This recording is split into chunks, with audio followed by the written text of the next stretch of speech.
The South China Sea has been among the most frequent topics of global news in recent years, featuring military drills, repeated trespassing, vessel clashes, by Coast Guard ships and fishing boats. To detect illegal fishing. Is seen as the biggest perpetrator of illegal fishing. There has been a long-time dispute in some waters here over who has the right to fish legally and who doesn't.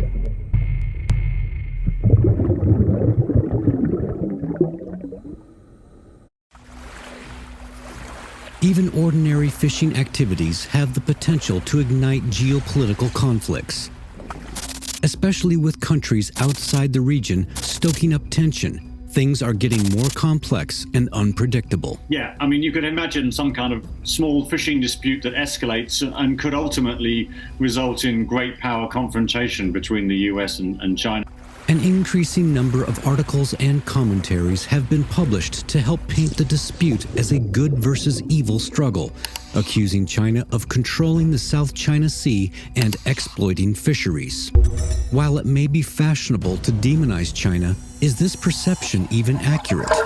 Why are countries like the Philippines and the US so eager to bash China? In short, this dispute is not just about fish, but about interests. For neighboring countries over territorial waters and hence the resources. And for certain outsiders, it's about geopolitical goals and power relations. Throughout human history, fishing disputes are, to a large extent, territorial in nature, especially when countries disagree on where a border should go.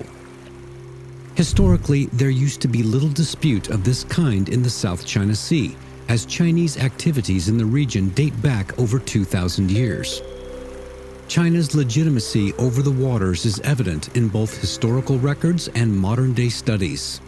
I personally traveled to an idyllic seaside village on the Chinese island province of Hainan 2 years ago. Fishermen lived there have for centuries been using a small handbook to navigate the South China Sea, handed down through generations. Experts believe the content provides evidence of China's territorial claims in the region.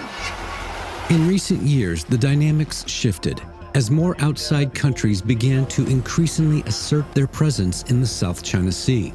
Western media and pundits often cite the 2016 award issued by the so-called South China Sea Arbitration Tribunal as evidence to deny China's territorial sovereignty in the region. Now, the Permanent Court of Arbitration in The Hague has ruled in favor of the Philippines. The court said that China has no historic title over the waters of the South China Sea. If we look at news reports from that time, many of them follow the same narrative. A court under the United Nations, known as the Permanent Court of Arbitration, or PCA, ruled in favor of the Philippines' claims against China. This gave the public the impression that the decision was made by a world court under the United Nations, and that China was defying the rule of law. Is it true? Shortly after the news came out, the United Nations and the International Court of Justice issued statements in both Chinese and English, clarifying that they were not connected to nor involved with the arbitral tribunal established for the South China Sea dispute. Looking back, the then Manila administration, emboldened by Western support, tricked the world into believing the ruling was legitimate and supported by the UN. Here's how they managed to make the lie work. The main judicial organ of the UN is the International Court of Justice, also known as the World Court. This court is situated in a building in the Netherlands called the Peace Palace. The same building also happens to house another organization, the PCA. Unlike the World Court, the PCA is not a court, but an administrative body. It provides administrative services to tribunals, including those held among private parties. In other words, the PCA is not a UN agency, and certainly is not the World Court.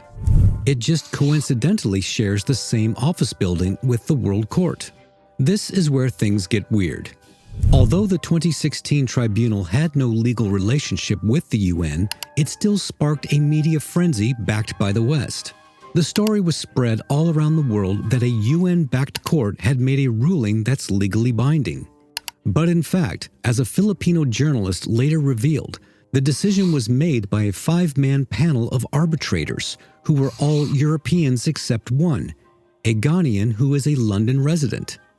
And they were paid hefty fees for each day of the hearing by those who filed the case, namely the pro-Philippine sponsors. Usually, before a tribunal of this type, both sides have the right to select judges. But this time, none of the 5 arbitrators were appointed by China. The case was brought unilaterally by the Philippines, with support from some Western countries. Over the years, there has been confusion among the public that the 2016 case was handled by a UN-backed tribunal and that China broke the law, all thanks to misleading reports. What's often left out is the fact that the U.S., a key supporter of the 2016 case, has not ratified the UN Convention on the Law of the Sea even to this day, while 168 states and the EU are already parties to it. So, as one of a tiny number of holdouts, the U.S. is still not a party to the legal framework established at a UN convention nearly 30 years ago. Yet all the while, it spent years bashing China for not accepting a decision that was not even made by an organization with a status on par with the UN and the World Court. Across the Pacific, in the Philippines, when those who filed the 2016 case were busy framing China as the biggest villain, illegal fishing within the country's borders remained rampant. After years of fish catch decline due to overfishing and nationwide reclamation projects, the Philippine government's lack of effective policy led to worsening conditions. Official data from 2019 show that 27 to 47% of fish caught in the Philippines were from illegal fishing. On the flip side, though, the China-bashing game helped politicians divert public attention from problems at home. Now that member states of ASEAN, or the Association of Southeast Asian Nations, are forging closer ties with China, the Philippine administration has really painted itself into a corner here. After all, the peoples in neighboring countries are neighbors for eternity, though the outsiders may have their own agenda. The U.S. approach is a military-first and often a military-only approach. We arm who we want. We call for NATO enlargement no matter what other countries say may be harmful to their security interests. We brush aside anyone else's security interests, and when they complain, we ship more armaments to our allies in that region. And I think my country is being used as a pawn or a proxy by the United States. That's really the fact of the matter. But of course, Filipinos like us, we don't want to have problem with the China. China is like a close neighbor. We cannot change geography. So as much as possible, Filipinos and Chinese have to work it out together, and the dispute should be managed carefully, open-mindedly and pragmatically speaking. The servant leader is servant first. With the different forms of conflict and violence in our country, it is even more significant that we think of strategic ways to secure peace on a stronger and more sustainable foundation. If we want to invest to a peaceful nation, we have to start nurturing a culture of peace in the heart of every child.